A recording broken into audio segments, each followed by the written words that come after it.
हमारे चैनल को सब्सक्राइब करें और बेल आइकन दबाएं। हाय, मैं हूं शिवाजी साटम और आप मुझे एसीपी प्रद्युमन के नाम से जानते हैं। For more episodes of CID, subscribe to Liv crime and hit the bell icon.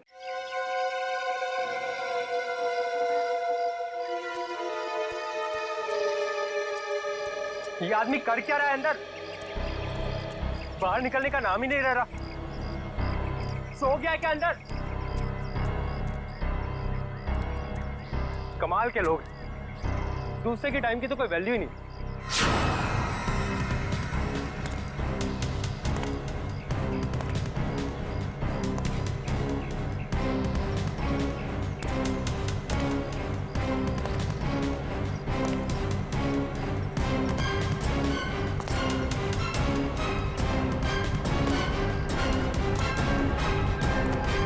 Sir,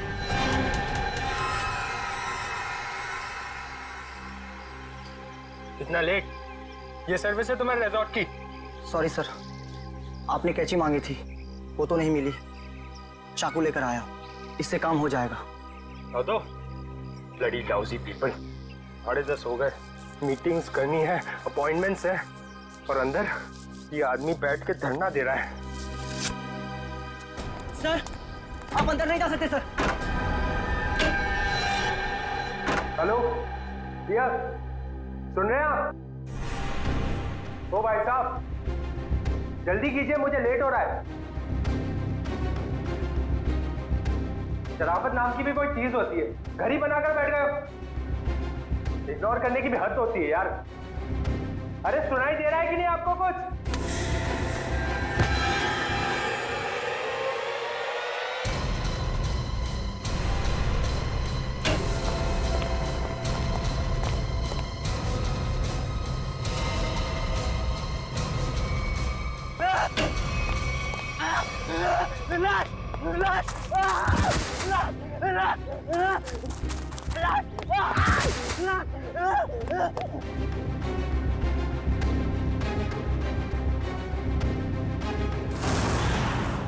हाँ मैं पार्टी में आने की कोशिश करूंगी। कुछ प्रॉमिस नहीं कर सकती, मेरा जॉब भी कुछ ऐसा है यार, कभी भी कुछ भी हो सकता है। ठीक है, चल अब मैं रखती हूँ, बाय। नहीं, बिल्कुल नहीं चलेगा। रात को 1 बजे 2 बजे कोई भी कभी भी आके चले जाएगा। जवान लड़की के घर में रात के टाइम में किसी लड़के का आने का मतलब हम अच्छी तरह से जानते हैं। क्या चल रहा है यहाँ पे? हाँ, और ये रो क्यों रही है? आप इनसे ही पूछिए ना, इसने क्या चाला रखा है यहाँ पे। देखिए मैडम, ये सोसाइटी है और हम सब फैमिली वाले हैं, और ये कैसी कैसी हरकतें करके रखी हैं यहाँ। हरकतें? आपका क्या मतलब है? इसका मतलब ये है कि ये दोनों लड़के रात बिरात इसके घर आते हैं, दरवाजा खटखटाते हैं, शरारत करते हैं। और तुम एक बात कान खोलकर सुन लो, तुम यहाँ से खुद से चली जाओ, नहीं तो हम सब मिलकर तुम्हें जबरदस्ती यहाँ से निकाल देंगे। एक मिनट, शांत हो जाइए आप लोग। कौन है ये लोग? मुझे नहीं मालूम कौन है ये। 2 दिन से मेरी रूम पार्टनर नहीं है और ये लोग रोज रात को आके मुझे तंग करते, जबकि मैंने इनको कभी देखा भी नहीं है। देख जिया, झूठ मत बोल। तू ही हमें बुलाती है और अब पहचानने से मना कर रही है। हाँ, कसम से हमेशा खुद ही फोन करके बुलाती है हमें। देखो, झूठ मत बोलो, मैं तुम लोगों को नहीं जानती हूँ। पता नहीं ये लोग मुझे क्यों बदनाम कर रहे हैं। देखो, झूठ और सच का फैसला कहीं और जाकर करना, समझी? गुप्ता जी, इस बात का फैसला आप अभी कीजिए आप, और अगर आपसे भी नहीं होता है तो हम सब मिलकर इस लड़की का कमरा खाली कर देंगे। प्लीज सर, ऐसा मत कीजिए। देखो, मैं तुम्हें भाड़े पे एक घर देने के वक्त कहा था ना, हमारे सोसाइटी का रूल बहुत सख्त है। क्या बोला था ना? बोलो। प्लीज सर, इसमें मेरा कोई कसूर नहीं। फिर भी 2 दिन में मेरी रूम पार्टनर आ जाएगी, तब मैं अपना सारा सामान यहाँ से शिफ्ट कर लूंगी। ओके, 2 दिन का टाइम देता हूँ, लेकिन 2 दिन में रूम खाली हो जाना चाहिए, समझी? तुम दोनों भागो यहाँ से। अरे चलो निकलो। ठीक है जिया, ये तूने अच्छा नहीं किया। हाँ। पहले खुद ही हमें बुलाती है और फिर इंसल्ट करती है। कमाल है यार। चल चल। जिया, रोम, अगर तुम बेकसूर हो तो सच सामने आ जाएगा। तुम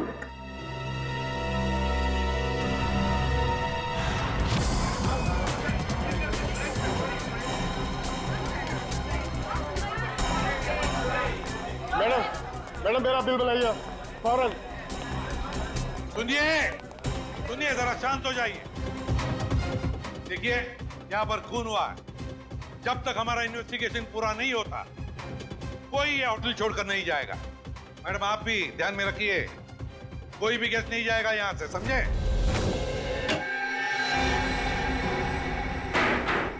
सर बॉडी नहीं है। बॉडी नहीं है? ये कैसे हो सकता है? बॉडी गई कहां? बॉडी कैसे गायब हो गई? ये कैसे हो सकता है? और सर अगर किसी ने मर्डर किया है और अगर वो बॉडी ले गया तो फिर ये सिर क्यों छोड़ गया? वही तो, अगर सिर यहां छोड़ा और लाश कहीं पर लेकर गया तो कोई न कोई निशान तो होने चाहिए था। किसी ना किसी ने तो देखा होगा। कोई ना कोई तो जगह हो सकती है। कहां गई लाश? हुआ क्या यहां पर? नहीं नहीं नहीं नहीं, यहां पर जो कुछ भी हुआ है ना सांखे, यहीं पर हुआ है, इसी 4 दीवारों के अंदर, इस स्टीम बॉक्स में, यहीं पर। सर इस सिर को देख के ऐसा लगता है किसी ने बहुत ही बेरहमी से कत्ल किया इसका, लेकिन यहाँ पे एक भी खून का निशान, कोई धब्बा, कुछ भी नहीं है। एग्जैक्टली, अगर सिर कटा है तो खून होना चाहिए था इन दीवारों पर, खून होना चाहिए था इस फर्श पर, लेकिन यहाँ पर खून का कोई भी निशान नहीं, कोई धब्बा नहीं। यहाँ देखो इस बॉक्स में खून का कोई भी निशान नहीं, कोई भी निशान नहीं, ना कोई हथियार का निशान। सांखे, सिर कटा हुआ है, लाश गायब है, लेकिन इस पूरे कमरे के अंदर कुछ भी निशान नहीं, कमरा सुथरा साफ है। इसका मतलब कुछ ना कुछ तो गड़बड़ जरूर है, कुछ ना कुछ तो गड़बड़ जरूर है बॉस। सर सर जिसका खून हुआ है उसके दोस्त बाहर आए हुए। ठीक है, तुम चलो, मैं आता हूँ। सांखे, देख ले इस कमरे का एक एक कोना कोना छान वाले, देख ले कुछ मिलता है क्या? देखता हूँ। सर ये रहे। आप लोग रजित के दोस्त हैं? जी सर। आखिरी बार कब मिले थे रजित? सर आज सुबह ही मुलाकात हुई थी। तो क्या कुछ फर्क लगा आपको रजित के बर्ताव में?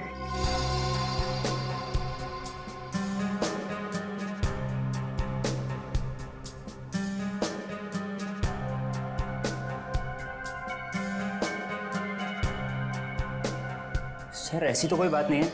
इनफैक्ट हम जिम से साथ में ही आ रहे थे, कॉरिडोर में मेरी उससे बात भी हुई, बहुत फ्रेश और बहुत खुश लग रहा था।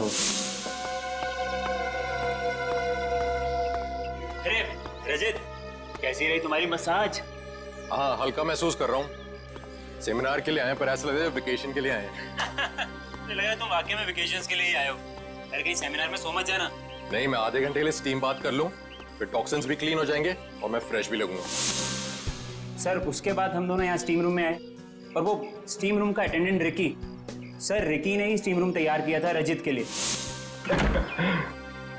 Good morning sir. Good morning Ricky. 10 बजे का अपॉइंटमेंट है मेरा। Yes sir. सर आप साइन कर दीजिए। Thank you sir. आइए सर।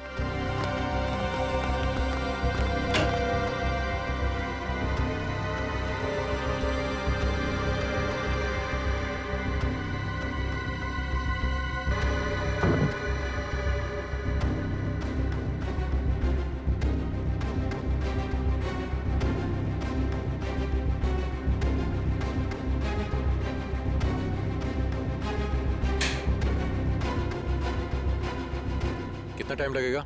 सिर्फ 25 मिनट। चल रजित, एंजॉय कर, ब्रेकफास्ट में मिलते हैं। चल ठीक है, ओके। स्टीम रूम का अटेंडेंट रिकी। रिकी, ये स्टीम रूम का अटेंडेंट रिकी कहाँ है? जरा बुलाओ उसे।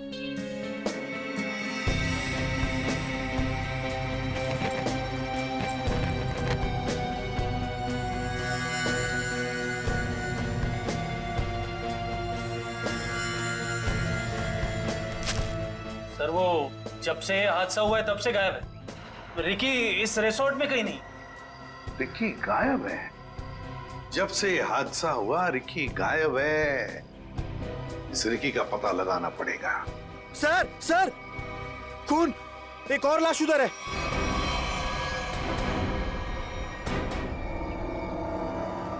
ये हो क्या रहा है आपके होटल में? हाँ, एक सिर मिला है जिसकी लाश गायब और अब ये दूसरा खून। सर मैं तो खुद परेशान हूँ, ये क्या हो रहा है मुझे समझ नहीं आ रहा सर। अब आ फिर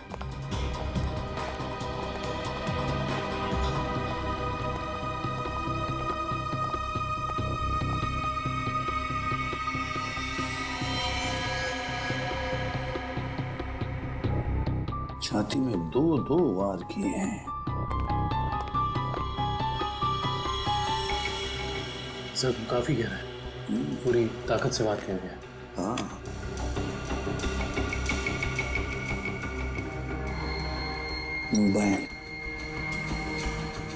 करेक्ट सर।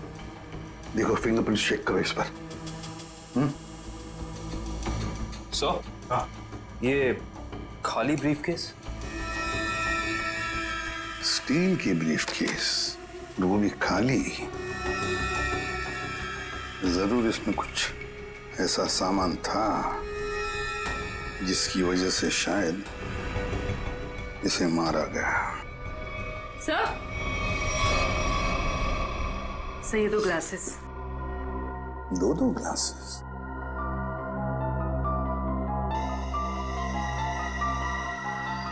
लिपस्टिक वगैरह के तो कोई मार्क नहीं, लेकिन एक बात तो पक्की है कि यहाँ पर इसे मिलने कोई आया तो था जरूर। कोई ऐसा आदमी जिसे ये शायद जानता था, जरूर जानता होगा उसे। क्या नाम क्या था इस गेस्ट का? सर विनय नाम था इनका, और यहाँ पे होने वाले सेमिनार के लिए आए थे। विनय? तो इससे मिलने अगर जो भी कोई आया होगा उसका रिकॉर्ड तो हमें रिसेप्शन से मिलेगा ही ना? जी सर।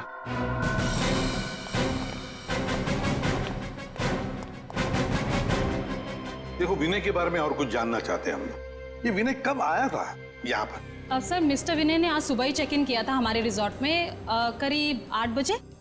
8 बजे? जी। अकेले ही आया था या कोई साथ में भी था उसके? अब नहीं सर, वो अकेले ही थे। उनके रूम में कोई बाहर से विजिटर आया था? नहीं सर, बाहर से तो कोई नहीं आया था, लेकिन उनके सेमिनार से उनके रूम में कोई गया हो तो उसका पता नहीं हमें। अच्छा, विनय के बारे में कुछ खास बात याद आती है तुम्हें? मेरा मतलब है कुछ भी, यू नो। आपके रिसोर्ट में इस ब्रीफकेस के लिए कोई पर्सनल लॉकर है? आई एम सॉरी सर, हमारे रिजॉर्ट में ऐसी कोई फैसिलिटी नहीं है। ओके। हाँ सर, उनके पास एक छोटा सा स्टील का ब्रीफकेस था जिसे वो कुछ ज्यादा ही संभाल के रख रहे थे, और उसके लिए उन्होंने पर्सनल लॉकर के बारे में भी पूछा, बट सर हमारे रिजॉर्ट में ऐसी फैसिलिटी नहीं है। स्टील का ब्रीफकेस? लगता है ये वही स्टील का ब्रीफकेस है जो हमें उसके बेड पर से मिला है। जरूर उसके अंदर कोई कीमती, कोई इंपॉर्टेंट सामान होगा। सर ऐसा भी तो हो सकता है कि इस विनय की मौत का यही कारण हो। हाँ सर, विनय के रूम में कोई होटल के बाहर से नहीं, होटल के अंदर से आया था और दोनों साथ में ही बैठे थे। सर, करण, सर इस फोन पर जो फिंगरप्रिंट थे उसे उठा लिया सर। Very good. देखते हैं आखिरी फोन किसका था। पार्टनर, जरूर किसी पार्टनर ने फोन किया था विनय को। पता लगाना पड़ेगा है कौन ये पार्टनर।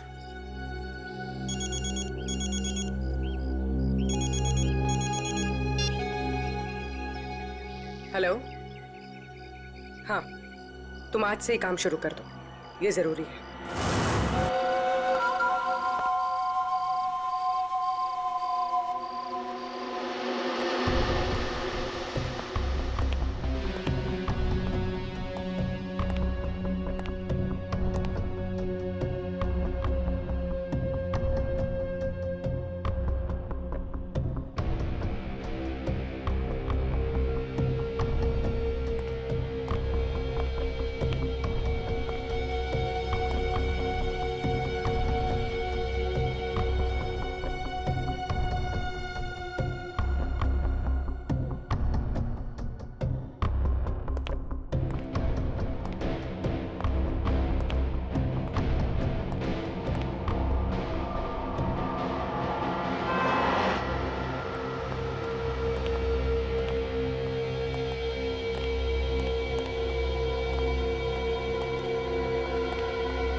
जिया,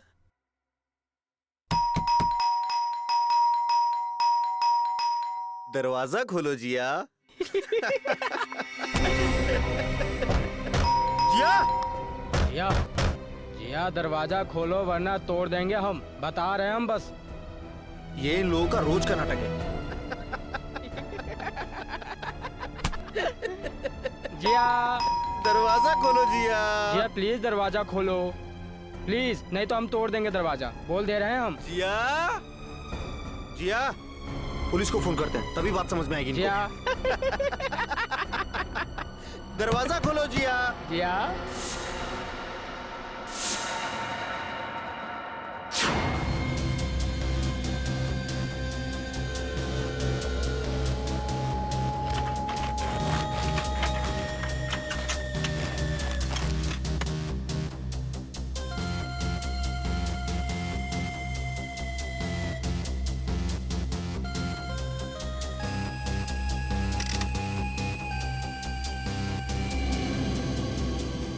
सर, आता रहेगा।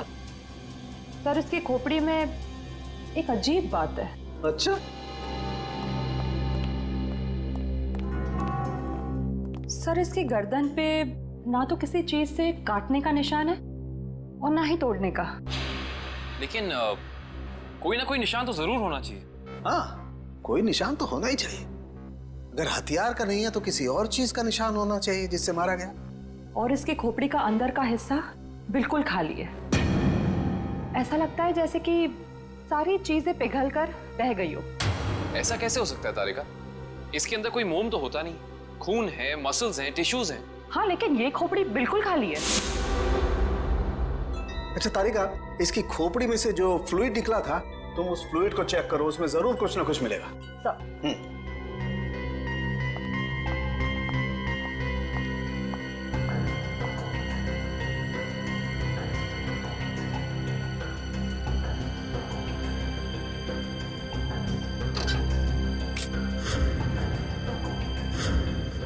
सर, हाँ? ये देखिए।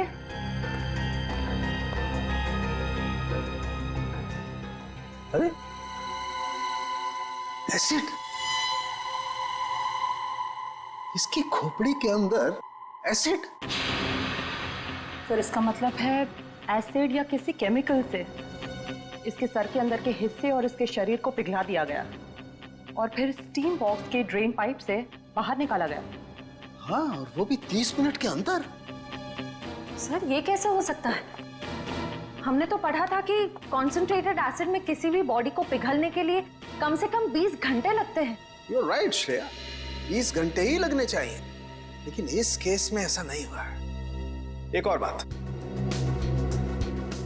इस ड्रेन पाइप में मुझे कैल्शियम फॉस्फेट, जिससे इंसान की हड्डियां बनती हैं, वो और कुछ टिश्यूज के टुकड़े मिले हैं।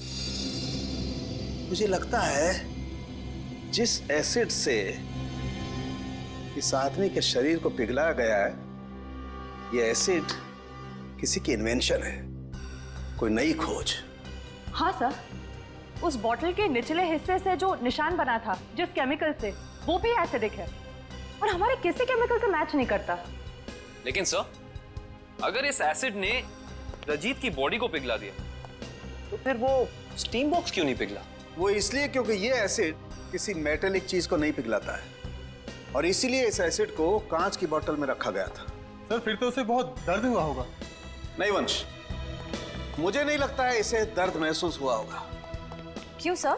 क्योंकि श्रेया पहले इसे बेहोश कर दिया गया था। मतलब पहले इसे बेहोश किया गया, फिर मारा गया, उसके बाद स्टीम बॉक्स की ड्रेन पाइप से बहा दिया गया। बहुत ही डरावना और भयानक तरीका है किसी की जान लेने का। हाँ, और बहुत ही अजीब भी। ये सब कैसे किया गया होगा, ये कौन सा एसिड है, ये सब पता लगाने के लिए मुझे थोड़ा वक्त लगेगा। लेकिन सर, अगर ये किसी का आविष्कार है, नई खोज है, तो जाहिर सी बात है उसने इसके पेटेंट को रजिस्टर करवाया होगा। बिल्कुल करवाया होगा। इंटरेस्टिंग। इसका मतलब जिसने भी पेटेंट रजिस्टर करवाया है, उसकी सारी इंफॉर्मेशन हमें गवर्नमेंट ऑफिस से मिल सकती है। हेलो, क्या? रजीत का? ओके। अभी पता चला है कि विनय ने जिस पार्टनर वाले नंबर पे फोन किया था वो और किसी का नहीं बल्कि रजीत का नंबर था। इसका मतलब विनय और रजीत एक दूसरे को जानते थे और रिजॉर्ट में विनय के कमरे में हमें जो 2 ग्लासेस मिले थे उनमें से एक ग्लास शायद रजीत का था। अब तो विनय के घर वालों से ही पता करना पड़ेगा। लगता है रिकी घर पर नहीं है, तोड़ दो दरवाजा।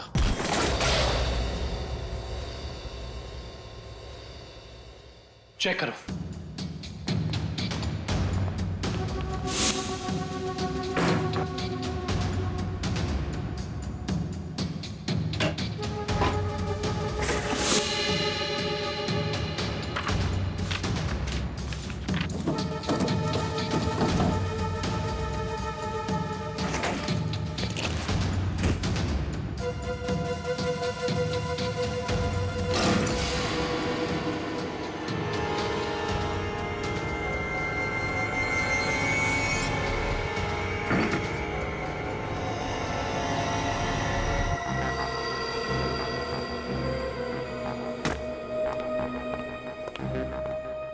ये बॉटल देखो, इसका नीचे का हिस्सा बिल्कुल वैसे ही है जैसा निशान हमें रिजॉर्ट के स्टीम रूम में मिला। ओह, तो इस केमिकल से रिकी ने रजीत की बॉडी पिघलाकर उसका खून कर दिया है। हाँ, लेकिन एक स्टीम रूम का अटेंडेंट किसी को इतनी चालाकी से नहीं मार सकता। ये उसके दिमाग का काम हो ही नहीं सकता।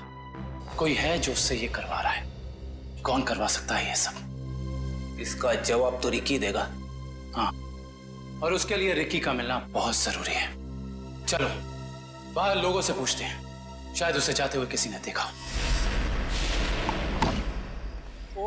एक्सक्यूज मी, आप लोग सब यहीं आसपास रहते हैं? जी जी। ये वो रिकी रहता है यहाँ पे, आप लोग उसे जानते हैं? आज आपने उसे देखा? हाँ सर, मैंने देखा उसे। बड़ी जल्दी में लग रहा था और एक बैग भी था उसके हाथ में। अच्छा, यहाँ से किस तरफ गया था वो? सर उस तरफ। उस तरफ? हाँ सर, एक ट्रक आया और रिकी उस पे बैठ के निकल गया। थैंक यू, चलो उस डायरेक्शन में देखते हैं।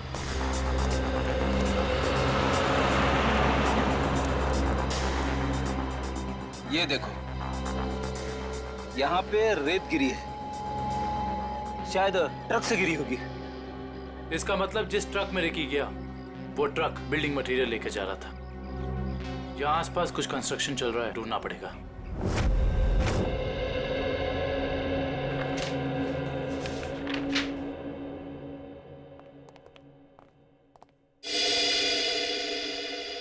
जी कहिए। सीआईडी। सीआईडी?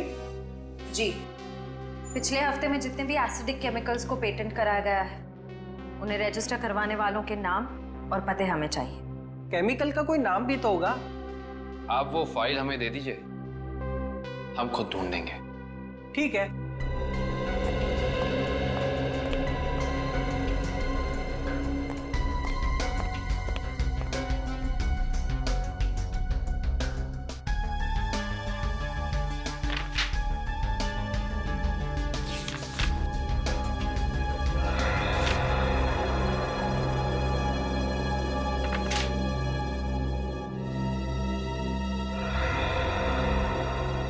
ये देखो, ये एसिड हाइड्रोवर्क्स नाम की एक कंपनी ने रजिस्टर कराया है और इस कंपनी के मालिक हैं रजित और विनय। इसलिए विनय के सेल फोन पे रजित का नंबर पार्टनर के नाम से सेव था। रजित अपने खोज से मरा और उसका पार्टनर विनय एक बंद कमरे में मरा हुआ मिला। इंटरेस्टिंग। ये केस तो और भी ज्यादा उलझता जा रहा है। नैना जी, हमें भी बहुत दुख है विनय की मौत का। हम आपका ज्यादा वक्त नहीं लेंगे। हाँ, लेकिन आपसे थोड़ी जानकारी चाहिए हमें। मुझे तो अभी भी समझ नहीं आ रहा कि विनय से किसी की क्या दुश्मनी हो सकती है। बेहद शरीफ और मिलनसार इंसान थे मेरे विनय। अच्छा, ऐसा कोई हादसा या कभी उनकी किसी के साथ कोई तू मैं हुई हो या कोई दुश्मनी, कुछ याद है आपको? दुश्मनी तो कोई नहीं थी, पर हाँ, कुछ दिनों से उन्हें कुछ धमकी भरे फोन जरूर आ रहे थे। धमकी? कौन थे ये लोग? मालूम नहीं, पर मैंने बहुत समझाया उन्हें कि उन्हें जाके पुलिस में कंप्लेन कर देनी चाहिए, पर उन्होंने मेरी एक ना सुनी। कहते रहे कि कोई मजाक कर रहा होगा, सीरियसली लिया ही नहीं इस बात को। नैना जी, आप हमें हाइड्रो वर्क्स के बारे में क्या बता सकती हैं? हमारी इंफॉर्मेशन के हिसाब से विनय और रजीत दोनों पार्टनर्स थे और इन दोनों ने मिलकर एक बहुत ही खास केमिकल की खोज की थी। देखिए, मैं बस इतना जानती हूँ कि वो दोनों साथ में काम कर रहे थे, बस।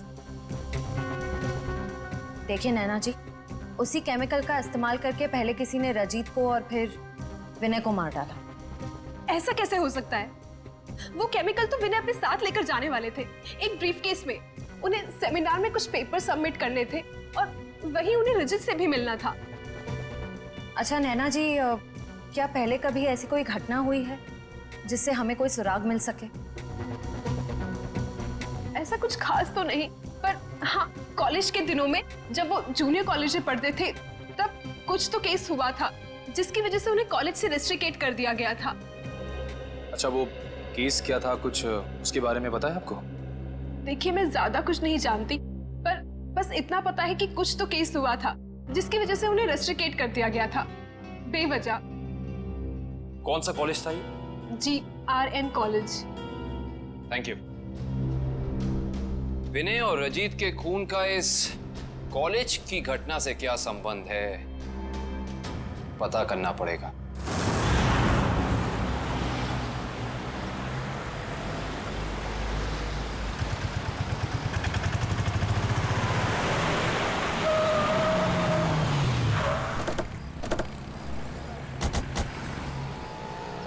ये देखिए, रेत यहाँ पे पड़ी हुई है और ये देखो टायर के मार्क्स।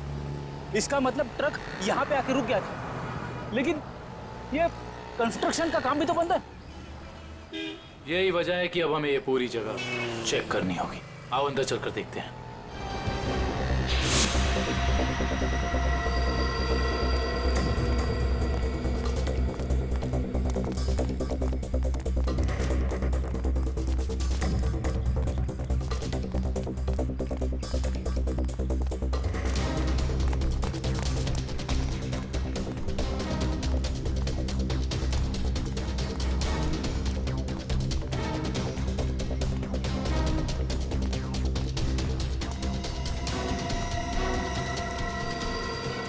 सर, रिकी यहाँ पे है।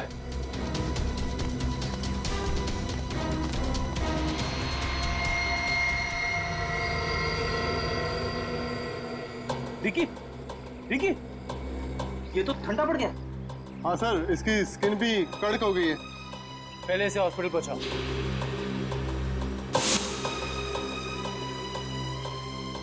इशिता, एम्बुलेंस बुलाओ।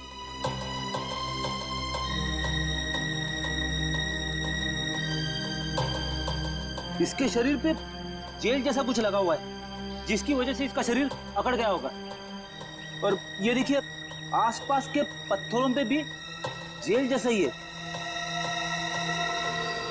ये देखो,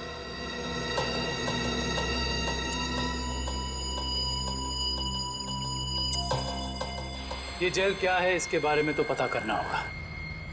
इन टुकड़ों को लैब ले चलो।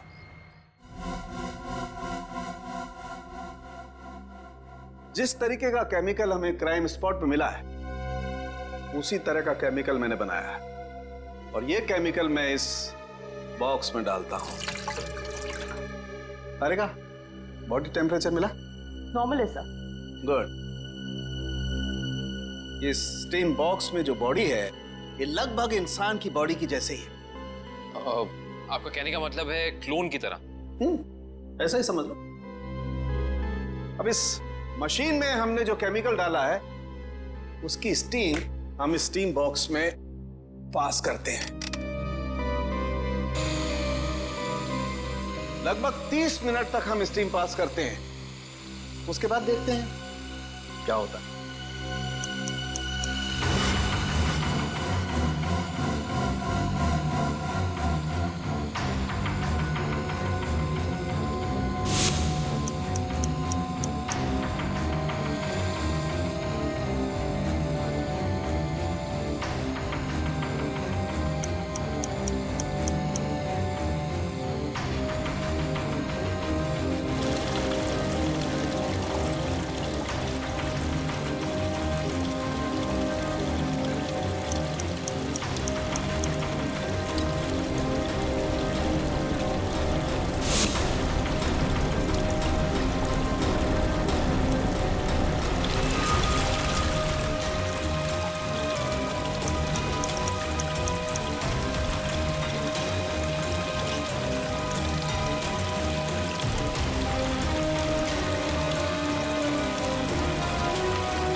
गजब हो गया सर, 30 मिनट में पूरी बॉडी डिसॉल्व हो गई। हाँ निखिल, ये केमिकल बहुत पावरफुल है। थोड़ी सी मात्रा में पूरी की पूरी बॉडी पिघल करके बह जाती है। रिकी की बॉडी भी इसी केमिकल की वजह से फ्रीज होकर के अकड़ गई थी। आई सी, बहुत ही खतरनाक केमिकल है ये।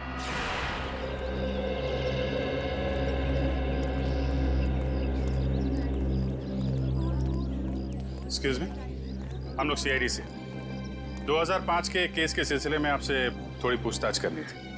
2005? ये तो बहुत पुराना केस है, लगभग 9 साल पुराना। आप रमेश जी से पूछिए, वो यहाँ के सीनियर हैं। Thank you. रमेश जी, हम लोग सीआईडी से 2005 में एक घटना हुई थी जिसमें रजित और विनय का नाम आया था।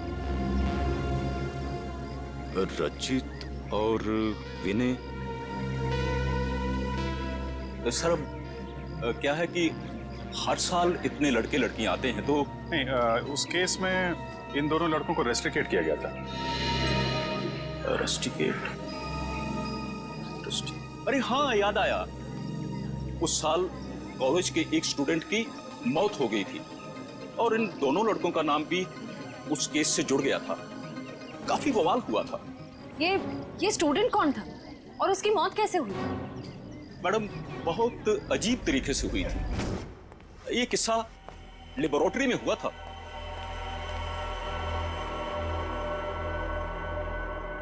इतनी देर तक कौन काम कर रहा है? कौन काम कर रहा है?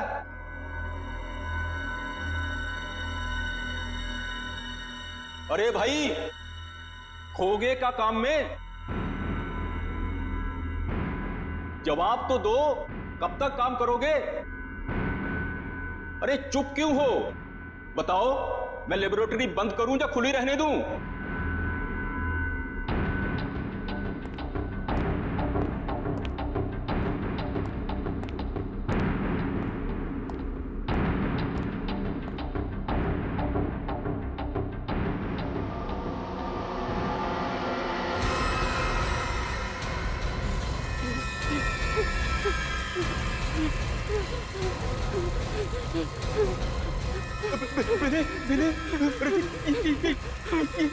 ये देखो संपत को क्या हो रहा है?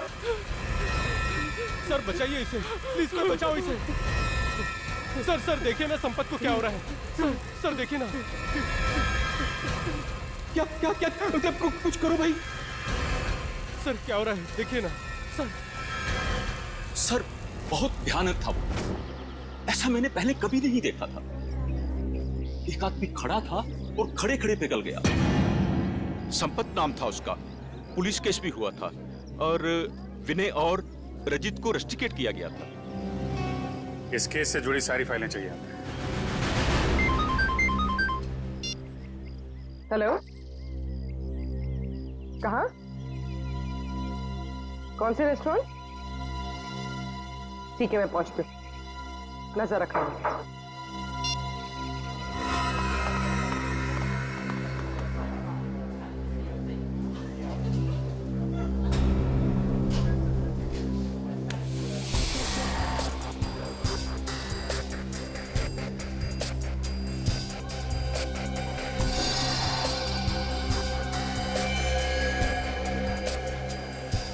मजा तो आता है यार।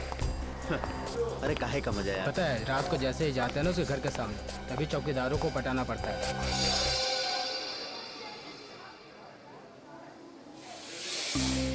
मैडम, आप यहाँ कैसे? तुम लोग क्या समझते हो? तुम लोग कुछ भी करते रहोगे और तुम्हारा कोई कुछ नहीं बिगाड़ सकता। मैडम, हमने क्या किया? एक लड़की का जीना हराम कर रहे हो और पूछ रहे हो क्या किया है? टेढ़ी बात करोगे ना तो सीधा करना हमें आता है। क्यों कर रहे हो ऐसा? मैम, हम खुद नहीं गए उसके घर, वो खुद ही हमें बुलाती थी। हम पहले भी बता चुके हैं मैम आपको। और मैडम, आपको जानना ही है तो आप जिया से बात करो ना। वो क्यों बुलाती है हमें?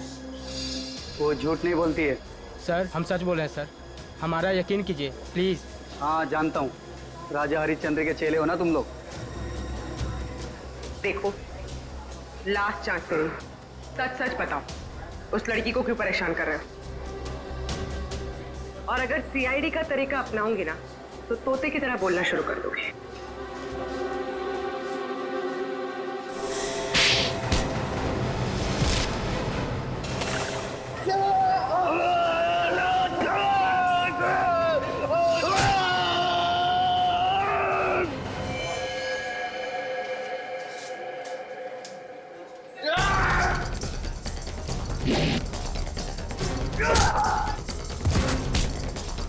लड़कियों को छेड़ता है।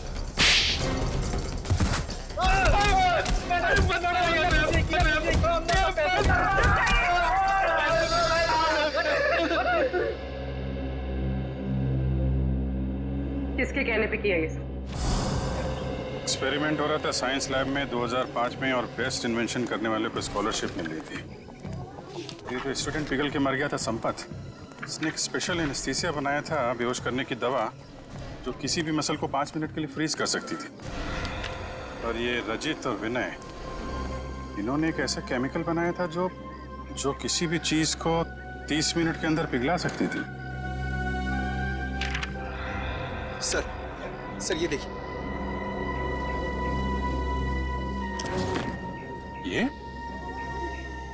ये भी उस वक्त कॉलेज में था, पर ये बात उसने हमसे छुपाई।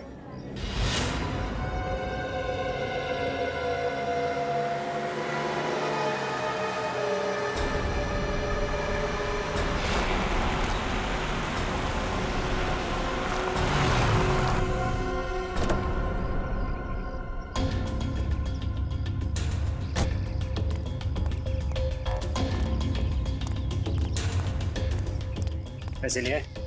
हाँ, ये देखो।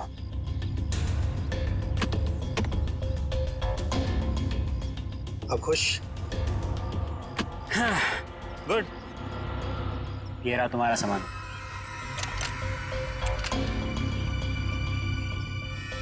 तो ये है दुनिया का सबसे बड़ा आविष्कार जो अब मेरा होगा। बिल्कुल तुम्हारा है। Thank you. वेलकम।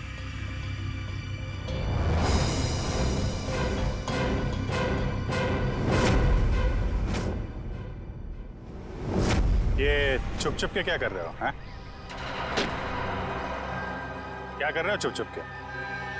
आगे मत बढ़ना, वरना ये बोतल इसी के साथ मैं फोड़ दूंगा। मत बढ़ना आगे, कह रहा हूँ आगे मत बढ़ना, नहीं तो ये मारा जाएगा। तुम यहाँ से जा नहीं सकते हो, छोड़ो उसे।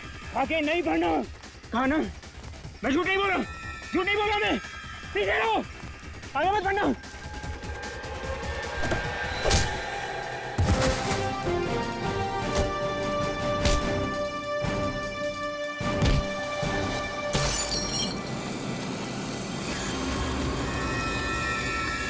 क्रिश्चियन, पंच, हॉस्पिटल लेकर आओ जल्दी।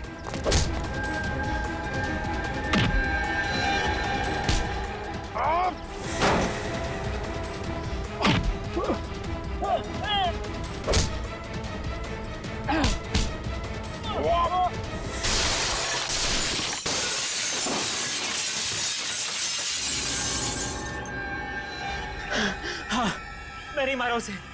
मैंने और रजित के केमिकल का इस्तेमाल करके मैंने संपत को लैब में मार डाला। रेतेन, तुम यहाँ क्या कर रहे हो? और संपत के बनाए हुए केमिकल पर अपना नाम डालकर मैंने उसे भेज दिया। क्यों किया तुमने ऐसा? मुझे पैसों की जरूरत थी। मेरे खर्चे पूरे नहीं पड़ रहे थे। और जब मुझे पता चला कि संपत ने एक ऐसे केमिकल का आविष्कार किया जिससे बॉडी फ्रीज हो जाती, उसकी इंटरनेशनल मार्केट बहुत ज्यादा थी। उससे वो केमिकल हासिल करने के लिए मैंने उसे भी मारा। रजित और विनय को उन्हीं के खोजे हुए केमिकल से मार दिया और केमिकल बेच के पैसा कमाना चाहते थे, क्यों? हाँ। और इसमें वो स्टीम रूम का अटेंडेंट रिकी, उसने तुम्हारी मदद की थी। हाँ, लेकिन मैंने उसे पैसे दिए थे। इस बॉटल का सारा केमिकल टीम बॉक्स में डाल देना। जैसे ही काम खत्म हो जाए इस बॉटल को गायब कर देना। चलो। हाँ, समझ गया। चलो निकलो। मैंने पहले विनय को मारा।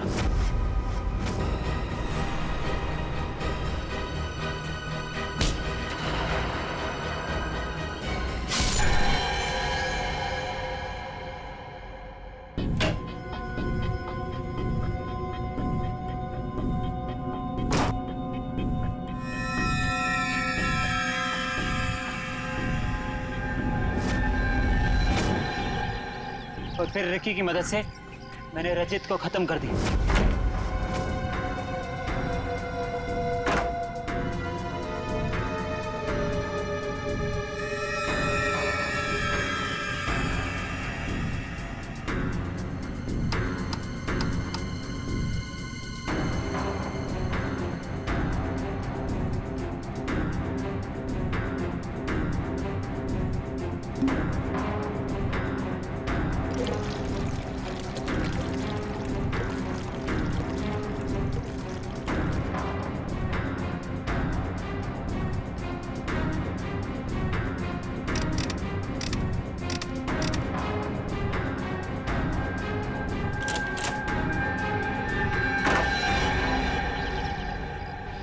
रिकी तो तुम्हारा साथी है ना, फिर उसे मारने की कोशिश क्यों की तुमने? रिकी मुझे ब्लैकमेल कर रहा था। मैं सोच रहा हूँ कि जुबान भी कितनी कीमती चीज है, अगर फिसल जाए तो करोड़ों का नुकसान करा दे, इज्जत गवा दे, फांसी चढ़वा दे। मतलब वो केमिकल की बोतल मेरे सीने में 2 मर्डर्स के राज बहुत ज्यादा है। जुबान जेल नहीं पाएगी, वजन तो करना ही पड़ेगा। लो पैसे पकड़ो और अपना मुंह बंद रखो, समझे? उसी केमिकल से मुझे डरा रहा था। क्या करता? जरूरत थी और मजबूरी। Shut up! समाज की भलाई के लिए की गई खोज का गलत इस्तेमाल किया है तुमने। 3 खून किए हैं। तुम जैसे लोगों के लिए कानून ने भी एक खोज की है, फांसी। आप लोगों को जरा सा भी एहसास नहीं हुआ कि आप लोग सब मिलकर एक अकेली लड़की के साथ इतनी नाइंसाफी कर रहे थे? कोई इस तरह से परेशान करता है किसी को? बोलिए। सॉरी मैडम, ये रमेश जी को अपना फ्लैट बेचना था और उन्हें अच्छा बायर भी मिल गया था, इसीलिए सब। और मैडम, जिया घर खाली करना भी नहीं चाह रही थी और उसके लीज एग्रीमेंट को खत्म होने में अभी टाइम था। मैडम, ये रमेश जी ने एक दिन आकर हमें अपनी तकलीफ बताई और हमसे हेल्प मांगी। तो आप लोग ने मिलकर ये ड्रामा किया, एक लड़की के कैरेक्टर पर कीचड़ उछाला। आप लोग ऐसा कर कैसे सकते? और रमेश जी, आप पैसों के लालच में इंसानियत भूल गए। सॉरी मैडम, मुझसे गलती हो गई, अब ऐसा नहीं होगा। जिया अब यहीं रहेगी, इसी फ्लैट में। जिया, मुझे माफ कर दो। I am really sorry. Please sir, sorry बोल के मुझे शर्मिंदा मत कीजिए। थैंक यू मैम, आपने मेरी बहुत हेल्प की, वरना मैं अपने पेरेंट्स के पास वापस चली जाती। देखो जी, कभी घबराना मत। अपने हक और अपने सम्मान के लिए हमेशा लड़ना, समझे? Best of luck. Thank you ma'am. For more updates, subscribe to our channel, click the show links and enjoy watching the videos.